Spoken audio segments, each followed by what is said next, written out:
میرے دوستو، ہمارے نبی کی زندگی کا ہر لمحہ آخرت کی تیاری میں گزرا ہے، اور ہمارے نبی کو آخرت کی تیاری کی ضرورت نہیں تھی۔ اگر آپ اپنے آپ کو اس طرح تکلیفوں میں نہ رکھتے اور ایسی فقیری اور مسکینی والی زندگی نہ بھی گزارتے، آپ پہ دنیا میں کوئی پریشانی نہ آتی، کوئی آزمائش نہ آتی، کوئی تکلیف نہ آتی، کوئی تنگی نہ آتی، پھر بھی آپ کے درجات وہی ہوتے جو اللہ نے آپ کے لیے مقرر فرمائے ہیں۔ آپ کے درجات میں کوئی کمی نہیں آنی تھی، لیکن آپ نے اپنی امت کو تعلیم دینے کے لیے، اپنی امت کو سکھانے کے لیے ساری زندگی ایسی گزاری ہے جیسی آج کل کا غریب بھی نہیں گزار سکتا۔ ساری زندگی تنگیوں میں، ساری زندگی فقر و فاقے میں، ساری زندگی بھوک میں، ساری زندگی سیدھی سادھی پھٹے پرانے کپڑے۔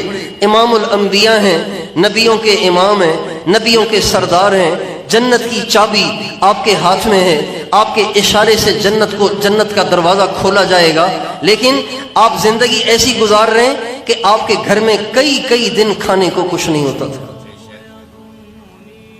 ایک دفعہ حضرت ام سلیم رضی اللہ تعالی عنہا آپ کی خدمت میں حاضر ہوئیں اور کہنے لگیں، یا رسول اللہ، میرے گھر میں فاقہ ہے، میرے گھر میں بھوک ہے، آپ کوئی دعا فرمائیں تاکہ میرے گھر میں اللہ تعالیٰ کوئی روٹی کا انتظام کر دے، کوئی میرے لیے آسانیاں پیدا فرما دے۔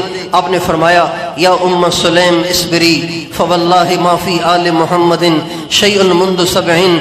ام سلیم صبر کر، اللہ کی قسم 7 راتوں سے میں بھی بھوکا ہوں، 7 راتوں سے میں بھی بھوکا ہوں۔ امام الانبیاء ہیں، 7 راتیں، انسان ایک رات کچھ نہ کھائے، سارا دن کچھ نہ کھائے تو چکر آنا شروع ہو جائیں گے، بلڈ پریشر لو ہو جائے گا، شوگر لو ہو جائے گی، چلا نہیں جائے گا، پیٹ کمر سے لگ جائے گا۔ 7 راتیں ہمارے نبی پہ ایسی گزری کہ نہ آپ نے کچھ کھایا، نہ آپ کی اہلیوں، آپ کی ازواج مطہرات نے کچھ کھایا، نہ آپ کے بچوں نے کچھ کھایا، سارا گھر فاقے کے ساتھ زندگی گزارتا رہا۔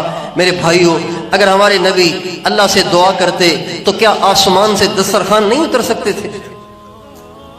عیسیٰ علیہ السلام نے، موسیٰ علیہ السلام نے اللہ سے دعا کی، اے اللہ، میں اپنی قوم کو مصر سے لے کر فلسطین وادی تیہ میں آ گیا ہوں، یہاں تو ہمارا کوئی گھر نہیں ہے، یہاں کوئی ہمارا معاشی نظام نہیں ہے، اے اللہ اب تو ہمیں چھت بھی عطا فرما، دھوپ سے بچنے کا سامان بھی عطا فرما، اور ہمیں کھانا بھی کھلا۔ اللہ تعالیٰ فرماتے ہیں، وَذَلَّلْنَا عَلَيْكُمُ الْغَمَامَ وَأَنزَلْنَا عَلَيْكُمُ الْمَنَّ وَالسَّلْوَىٰ۔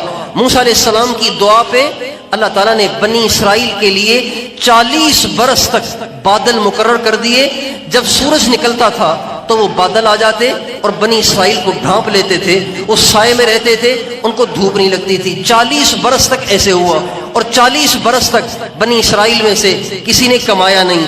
آسمان سے من اترتا تھا اور سلوا اترتا تھا۔ من کہتے ہیں مٹھائی کو، سلوا کہتے ہیں بھنے ہوئے بٹیر کو۔ 40 برس تک موسیٰ علیہ السلام کی ایک دعا سے اللہ تعالیٰ نے 6 لاکھ بنی اسرائیل کو بھنے ہوئے بٹیر کھلائے، اور اللہ نے آسمان کی مٹھائیاں کھلائیں اور ان کے سائے کا انتظام فرمایا۔ میرے دوستو، کیا محمد مصطفیٰ صلی اللہ علیہ وسلم کی ایک دعا سے کیا میرے نبی کے گھر میں 2 روٹیاں نہیں آ سکتی تھیں؟ کیا حضرت فاطمہ کے لیے 2 روٹیاں نہیں اتر سکتی تھیں؟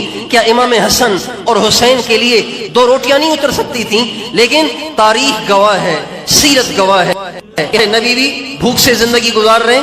آپ کی سب سے پیاری بیٹی حضرت فاطمہ، امام حسن حسین، آپ کی ازواج مطہرات ایسی تنگی کی زندگی گزار رہے ہیں کہ آج کل کا فقیر بھی ایسی زندگی نہیں گزارتا۔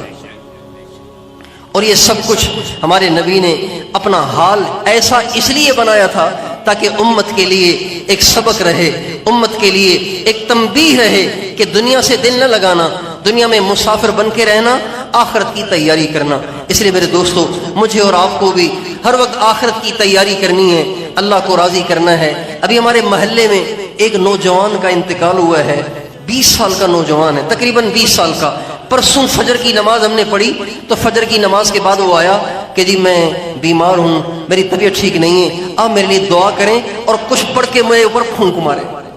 ابھی پرسوں کی بات ہے، اور کوئی بیماری نہیں تھی اسے، کوئی بیماری نہیں تھی، تو کہنے لگا جی میرے لیے دعا کریں، میری طبیعت ٹھیک نہیں ہے، پتہ نہیں مجھ سے پانی نہیں پیا جا رہا، کھانا کھا رہا ہوں، چائے پی رہا ہوں، لیکن پانی نہیں پیا جا رہا۔ آج دوپہر کو ہم لاڑکانہ سے آ رہے تھے، راستے میں فون آیا کہ وہ نوجوان بچہ چلا گیا، 4 مہینے کی اس کی پیچھے بچہ، 4 مہینے کا بچہ، 4 مہینے کا بچہ، 17 سال کی اس کی جوان بیوی ہے اور وہ دنیا سے چلا گیا۔ کوہرام مچا ہوا ہے، عورتیں اس کی لاش کو دیکھ دیکھ کر دھڑا دھڑ بے ہوش ہو کر گر رہی ہیں، لیکن کسی کا رونا، کسی کا بے ہوش ہونا، کسی کا اس کے لیے تڑپنا، 4 مہینے کے بچے اور بچی کی وجہ سے اللہ پاک کی طرف سے اس کا نظام بدلا نہیں۔ جب اس کے جانے کا وقت آیا تو وہ چلا گیا۔ جب 20 سال کا جوان جا سکتا ہے تو 20 سال سے اوپر والے کیوں موت سے غافل ہیں؟ جب 20 سال کا جوان اچانک چلا گیا تو 20 سال سے اوپر والے کیوں مطمئن ہیں؟ کیوں موت کو بھولے ہوئے ہیں؟ کیوں موت کو بھولے ہوئے ہیں؟ کیوں ہماری محفلوں میں موت کے تذکرے نہیں ہیں؟ ہمارے گھروں میں موت کے تذکرے نہیں ہیں؟ ہماری مائیں بہنیں اپنے بچوں کو موت کے تذکرے نہیں سناتی، ان کو موت سے ڈراتی نہیں ہیں، ان کو موت کی تیاری پہ آمادہ نہیں کرتی، بس سب کے سامنے ہے کہ یہی دنیا اصل ہے، گھومو پھرو، کھاؤ پیو، ناچو گاؤ، مزے کرو، عیاشیاں کرو، بس یہی زندگی ہے۔ میرے بھائیو، یہ ہمارے گھروں کا ماحول بنا ہوا ہے، اس لیے ہم اور آپ اس کی نیت کریں کہ موت کی تیاری کرنی ہے، موت کا اپنے گھروں میں ماحول بنانا ہے، اتنا موت کا تذکرہ کریں کہ دنیا سے دل کھٹا ہو جائے۔